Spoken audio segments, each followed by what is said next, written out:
Hello and welcome. You're watching UTV Live at 6. Good evening. These are the stories making the headlines.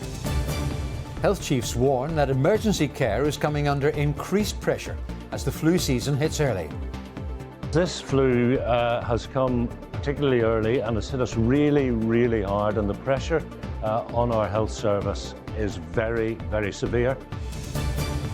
Then we need more access to GPs, patients tell Stormont, with one person saying they had to call 98 times for an appointment. I'm in Belfast, where one of its most iconic streets has said no to cars. Also tonight, Belfast-born artist Oliver Jeffers comes home to stage a new exhibition of his work. And we have some rather unsettled conditions tomorrow. Heavy rain with severe gales. I'll have all of the details later with the forecast.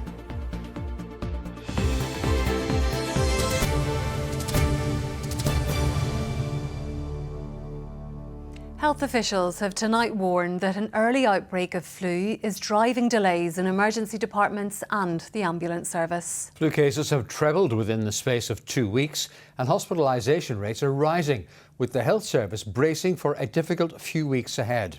Here's our health correspondent, Deborah McAleese. There we go. It's not a live vaccine. Strengthening defences in the face of an early flu outbreak. Frontline health staff have been taking up the vaccine before the worst of winter pressures hit. And the Health Minister was briefed about the current outbreak this morning during a visit to this vaccination centre at the Ulster Hospital. This flu has come particularly early and has hit us really, really hard, and the pressure on our health service is very, very severe. And the best defence against the flu is to get vaccinated. So I'm here at the vaccination centre at the Ulster Hospital, showing support for the workforce and trying to encourage people to look after themselves. Their best defence is to get that vaccination. Cases in influenza are rising rapidly, tripling in number from 273 to 954 in just 2 weeks. Normally we would see the flu levels kind of peaking more in towards the middle of December, so certainly it is coming a little bit earlier than what we would have expected. And why is that? So it would have been just the types of flu that were circulating, particularly in the southern hemisphere. We do get an early kind of indication, especially from the likes of our colleagues in Australia. And again, it's just what we call an antigenic shift within the flu virus, and it's just a different flu type. Hospitalisation rates for flu are also growing. The Ulster Hospital alone is currently treating 42 people. That's twice as many as this time last year. One of those patients is in intensive care. We're very busy with flu. We've seen more cases. They've arrived earlier and they're quite nasty. We feel more pressure at this time of year, not so much with slips and trips, that's the frost and the snow, but we do because of respiratory symptoms, because of flu. The increasing flu cases are adding strain to emergency care, with long waits in EDs and ambulance crews facing lengthy turnaround times. It's been a very challenging period for us. Today we have approximately 52 patients waiting for an emergency ambulance. We have 63 active 999 calls with resources on them. We have 25 ambulances waiting at emergency departments, with the longest wait approximately 7 hours at present. All of this comes despite a winter plan drawn up by the Department of Health and the Health Trusts, aimed at easing pressure on services as demand rises. So is the plan failing? It's obviously not going to work in terms of relieving all the pressures. But without it, I would imagine things would actually be a lot worse. And what has kind of tripped us up in a way is the fact that this flu has come so early and that it is hitting so hard. As flu spreads, the strain on services is set to grow. Health staff are hoping vaccination will bring some level of control. Deborah McAleese, UTV Live. Another part of the health service which is facing intense pressures is GP practices. A report released today by a Stormont committee into GP access described it as in crisis. More than 15,000 patients here were surveyed, some reporting making hundreds of calls to get an appointment. Tori Watson reports. The lack of seeing a doctor in person is really worrying. I was misdiagnosed several times and I feel this wouldn't have happened if I was seen in person.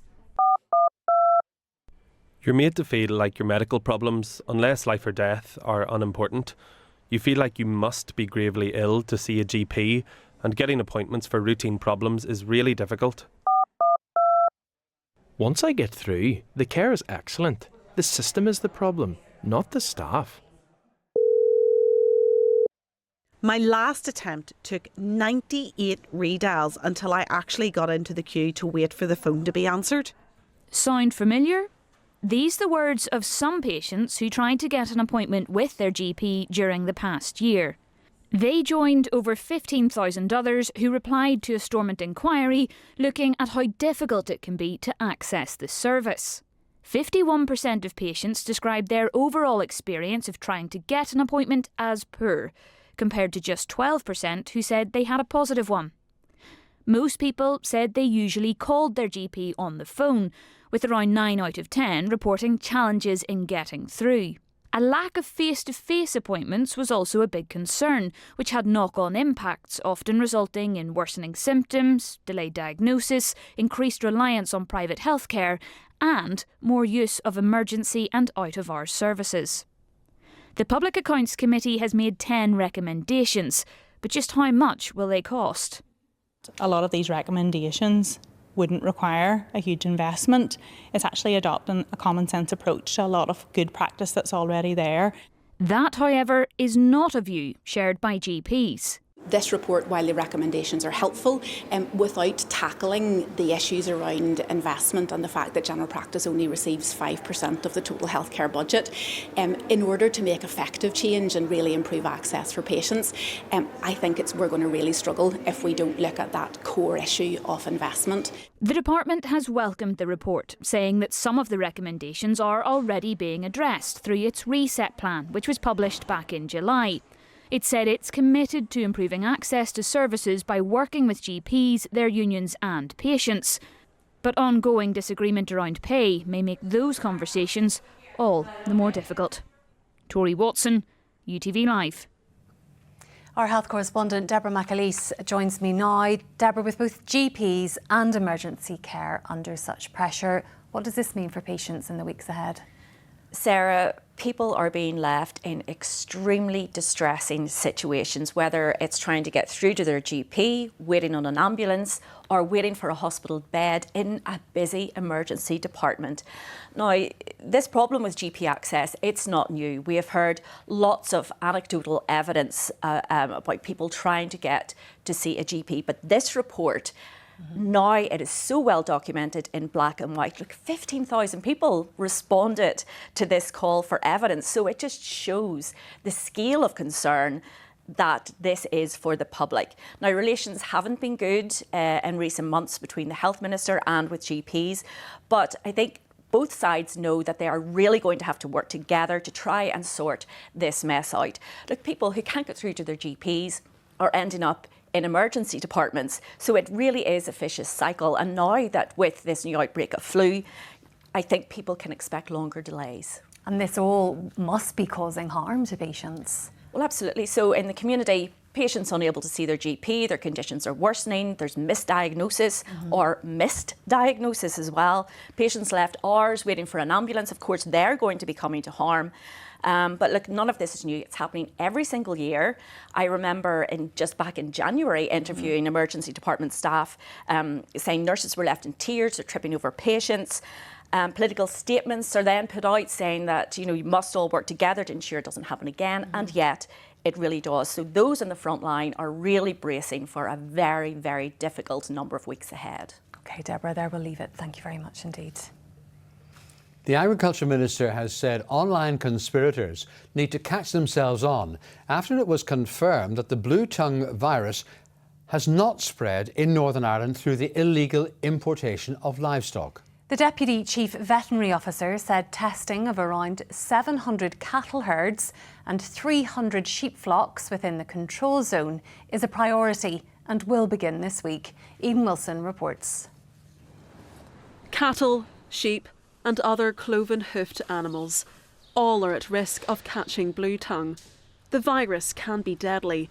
While there is no risk to humans or food safety, there is to the farming community. So far, 2 cases have been confirmed and another 44 suspected in County Down. The virus isn't contagious between animals, instead it spreads through midgy bites. Despite this fact, there has been speculation online that the disease was introduced here by the illegal importation of animals, something that was dismissed at the Agriculture Committee earlier.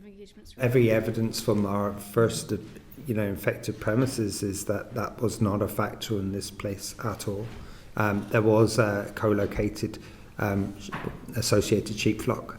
It was kept a little bit further away, but they've all tested absolutely negative. There has been some stuff on social media, conspiracy theories and all the rest, and those people just need to catch themselves on, because that's actually doing a real injustice to farming in Northern Ireland with some of the stuff I'm seeing posted on social media.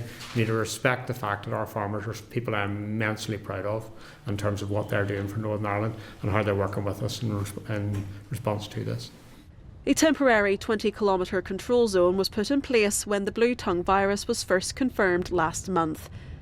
Testing is due to begin this week. There are about 700 cattle herds and 300 sheep flocks in the control zone, and we haven't actually started to test any yet, but they will be done in the next few days. I believe there will be some done before the weekend is out, and then there'll be further done in the next week or two. It is quite a considerable undertaking, I guess, and a change to operations, but this is a priority, and we'll get this done as quickly as possible. 7 midgie traps have now been installed to try and identify at-risk areas. With more cases likely to be identified in the coming weeks, farmers will be hoping for a cold snap to keep the insects at bay. Eden Wilson, UTV Live. I spoke to the Vice President of the Ulster Farmers Union, Glenn Cuddy, earlier. Today, the UFU has called for clarity for your members. What exactly do you mean by that? Paul, we mean that by making sure that they are giving us the full facts of what's happening here with the blue tongue. Today there has been some different rules came in again about movement of cattle to habiters and one thing and another, and them rules maybe weren't just well enough explained to us this last 2 days. But I think we can get that ironed out over the next few days, and as quickly as possible. If we can get that done, it would be very much appreciated, so our members would exactly know what's happening here on the ground. The department haven't been too bad so far, but miscommunication sometimes can happen. But let's hope that these things can be ironed out sooner rather than later. Now, last month, your union had a vote of no confidence in the department. How do you think the Department of Agriculture is handling this issue then? So far, they seem to be doing okay. There's a few mix-ups and some movements and one thing and another, as I've explained there. But so far, we're getting to the point, and we're working together. We met with the Minister yesterday on the department, and listen, we can give criticism at times, but so far we can't say too much yet. But let's see. This is all a moving game, and we don't know what's going to change over the next few days, and that's the unfortunate bit about it for everybody here involved. How is this 20-kilometre exclusion zone expected to affect farmers? Well, the problem, the 20-kilometre exclusion zone is with a farmer who's farming inside that will have his land all excluded. He won't be fit to move out of that area unless to direct slaughter, or else to, or it's even for export to direct slaughter into ROI. For breeding stock out of that area, he can't move at all. And then the problem is that some farmers that's living in that zone may have land outside the zone, or the other way around is that farmers outside the zone may have land inside the zone. So there's a few things to be ironed out there, and the other problem too is if there's more cases of this found, the zone will move again for a 20-kilometre zone round where that farm will be. So the department is doing additional testing on farms over this next few days, and we urge them to get that done as quickly as possible till we know exactly where the blue tongue is. And finally and briefly, do you think this has the potential to spread further? It could well do.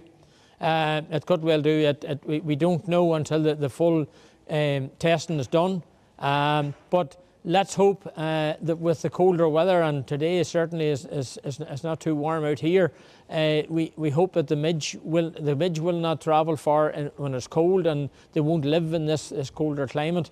But listen, we didn't expect to see midge at this time of the year, and unfortunately it is what it is, and we'll have to wait and see, and let's hope that it won't go any further over this next few days and this next couple of months. Glenn Cuddy in County Tyrone, thank you very much.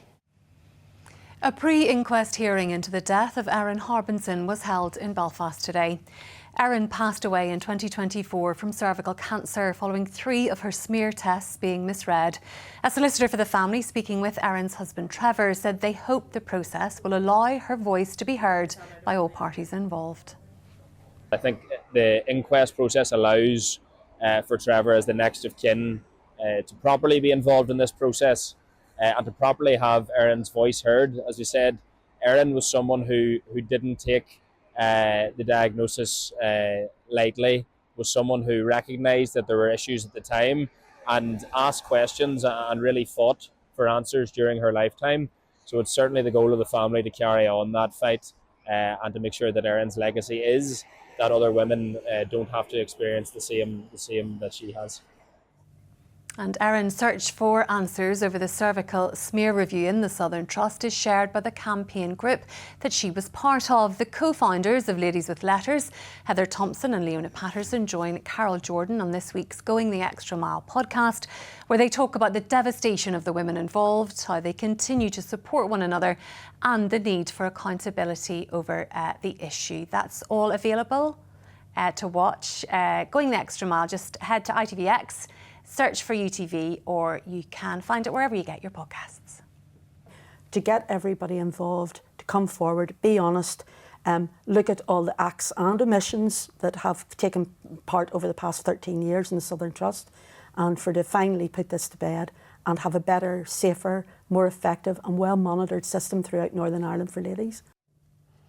A shot has been fired through the upstairs window of a house in Newry. Police received a report that an armed person was outside the property on the Mullavat Road just before 11 o'clock last night. No one was injured.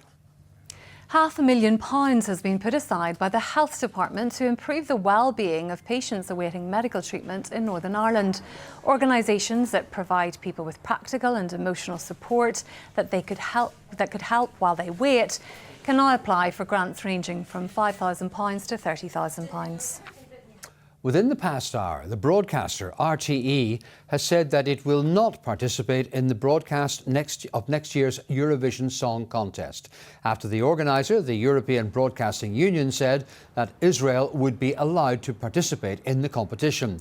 Broadcasters from the Netherlands and Spain have also announced that they will withdraw. Now, it's an iconic landmark in the capital, famed for its cobbled streets and busy bars. But time is up for cars on Hill Street as a new pilot to pedestrianise it begins today. Jordan Moore is there for us this evening. Jordan.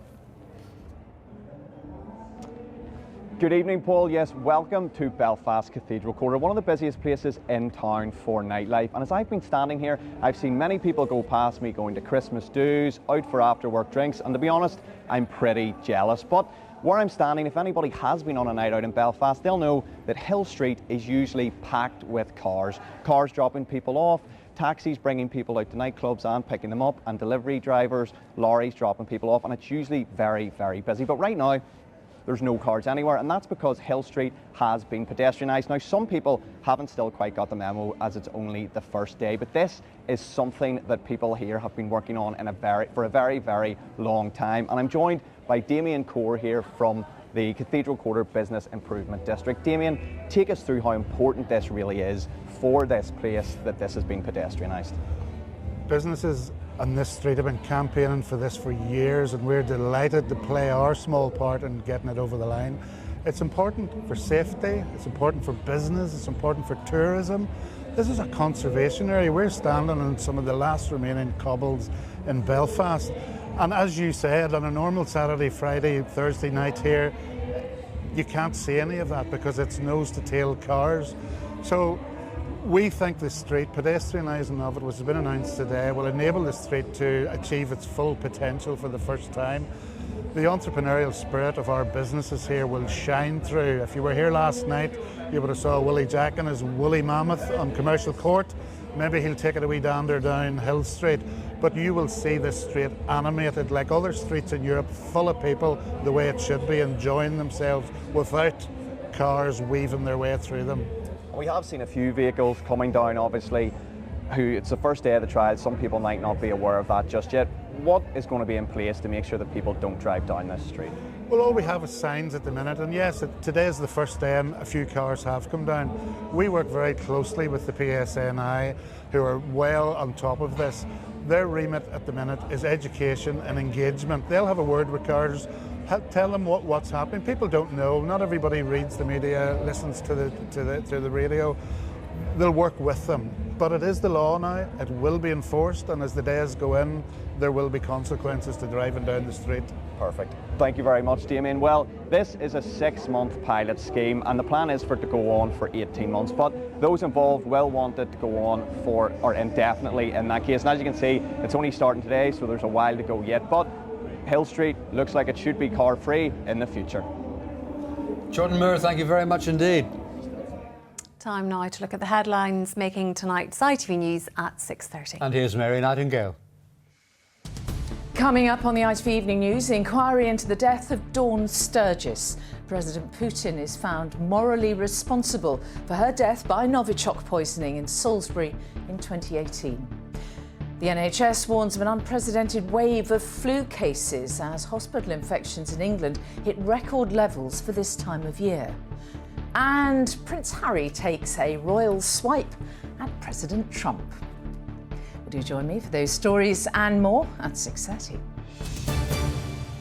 Sport now and to football. The venue's been confirmed for Northern Ireland's World Cup qualifying playoff semi-final. They'll face Italy at the Stadio de Bergamo, the home of Serie A side Atalanta, in March. Should Michael O'Neill's side win that match, they'd then face a trip to the winner of Wales's game with Bosnia and Herzegovina for a spot at the World Cup in North America next summer. Well, it was a disappointing opening round for Rory McIlroy at the Australian Open in Melbourne. The Hollywood golfer is 7 shots off the pace in a tie for 57th after carding a 1-over par round that featured 5 birdies but also 6 bogeys. It was a roller coaster day. I felt like any time I made a birdie or two, I'd then make a bogey or two, and it was just it felt like one of those days. It was like, okay, what side of par am I going to finish on? Is it going to be under or over? And it ended up being over, but it wasn't terrible. I hit it in a couple of bad spots, and then a couple of early 3 putts as well. And it was, but it was tricky conditions. Like it's not as if anyone's really getting away out there. So limited the damage, and hopefully the conditions are a little bit better tomorrow and can get after it a bit more. Ulster open their Challenge Cup campaign against French heavyweights Racing 92 tomorrow at the Affidea Stadium. Richie Murphy has named his team for the big clash and Zach Ward returns to the side, while second row Charlie Irvine wins his first start after impressing against Benetton last week. New star Aussie signing Angus Bell will make his debut from the bench. The match kicks off at 8 p.m. After impressing on his NFL debut last weekend, the New Orleans Saints have confirmed Charlie Smith will keep his place as a kicker against the Tampa Bay Buccaneers on Sunday. The former Down GAA player from Mayo Bridge easily made a field goal from 56 yards on his first regular season appearance against the Miami Dolphins. Internationally acclaimed artist, author and illustrator, just some of the many talents attributed to the Belfast-born Oliver Jeffers. Yes, he has studios here and in Brooklyn, but now he's chosen his home city for the world premiere of an exhibition showcasing a major body of his work. Barbara McCann has been to meet him at the Naughton Gallery at Queen's. It's art, but not as we know it. Oliver Jeffers is a prolific artist and author. The body of work here is characterised by its unique blend of humour, heart and perspective. 2011 is when I rescued the first piece from beside a bin in Chinatown in New York, and just instinctively I was like, oh, I'll probably use that for something. I was in the habit of collecting a lot of collage material for work, old books and things, but that's the first time that I ever took a full image and then decided to paint on top of it, and then it just became this game. And it was only after doing the first several that I was like, oh wait, that just seemed to keep painting disasters into these. And then over the years, it would be just the first thing that came to mind I would paint in. But it had to look good, it had to be aesthetically pleasing, and it had to satisfy my sense of humour. So anything that felt like it was too obvious failed in some way. Before he was famous, UTV featured Oliver at the beginning of his illustrious career. This is his first major exhibition in Northern Ireland in 23 years. He is perhaps more widely known to parents with little children for his award-winning picture books, including How to Catch a Star and Lost and Found, which was later adapted into a BAFTA-winning animated film. Well, you might recognise some of the things from the books in these. There's like some of the rocket ships from How to Catch a Star in there. That was actually the very first one that was made, was A Point of Light in the Dark, and it was the rocket ship crash landed in, because I just thought the colour would work really well. And then I thought, well, you know, rather than stand it up like it is in the books, because this is not a book, I have the opportunity to play about with it a bit. So I put it upside down and had it crash landing, and it just was funny. How much does it mean to you to have an exhibition like this of your work over 15 years, but the first major one in 23 years? How does that make you feel?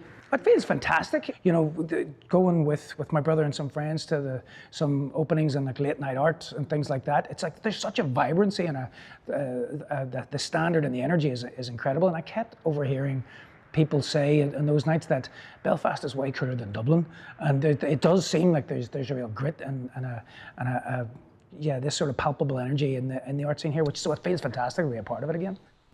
The exhibition at the Naughton Gallery at Queen's opens this evening and runs until March. Barbara McCann, UTV Live, Belfast.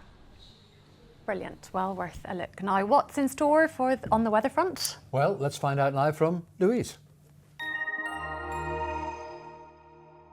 After a wet start, weather predictions are looking bright. UTV Weather, sponsored by the Grant Vortex Boiler. Hello there, good evening. After a cloudy and damp start this morning, we did see a few brighter breaks develop through the afternoon. It's all changed once again tomorrow though, back to unsettled weather with spells of heavy rain pushing through by around midday, and it will remain fairly cloudy and windy with the risk of severe gales around the coast. Taking a look at the pressure sequence, we have a number of low pressure systems pushing in from the Atlantic, bringing outbreaks of rain for the next couple of days, and that low pressure system is stalling across us, so it will remain fairly unsettled as we head through the first half of the weekend at least. Tonight we can expect cloudy skies to clear, a touch of frost in places. We do have a number of showers pushing in across the northwest. The winds will pick up as the showers clear through. It's quite breezy elsewhere though, temperatures dipping to lows of 2 degrees Celsius. So a cool start tomorrow morning, largely dry though. Cloud will start to thicken ahead of that rain pushing through by around midday. The winds will start to ramp up, severe gales around the coast over the tops of the Mourne Mountains. We could see some surface water on the roads during rush hour tomorrow evening, temperatures reaching highs around 8 or 9 degrees Celsius. Across the rest of Ireland, it's a very similar story, a very damp day, heavy spells of rain pushing through with freshening winds and gales around coastal areas, and temperatures holding up around 11 or 12 degrees Celsius, so above average for this time of year. Continuing with wet and windy weather through Saturday, the winds will slowly start to ease down during the afternoon. Sunday, though, does look like a drier day. Some dry conditions with some bright and sunny spells through into Monday as well. Temperatures becoming slightly milder in and around average or ever so slightly above for this time of year. That is the very latest. Have a lovely evening. Bye-bye. UTV Weather, sponsored by the Grant Vortex Boiler. Lifetimes is on at 11:05. Yes, tonight, actor and comedian Diona Docherty talks about the highs and lows of a career on stage. It's hard to stop stand-up once you start. I feel like that's it for life. Yeah, I just feel like if your last gig went really well, you're certainly not going to quit because you're on that buzz of like, I think I'm really good at this. And if your last gig is really bad, and let me tell you, there are really bad gigs, you also don't want that to be like your legacy. You don't want to go down on a bad gig, so you're like, I'm gonna do a better one next time. So I think once you're in, you're in. Diona Docherty there. Now that's the news, sport and weather this Thursday. There's more online, just search UTV News, and Paul will have the next local bulletin, that's at 10 to 11. The ITV News continues with Mary Nightingale. For Sarah, for me and the rest of the team, good evening. Good evening.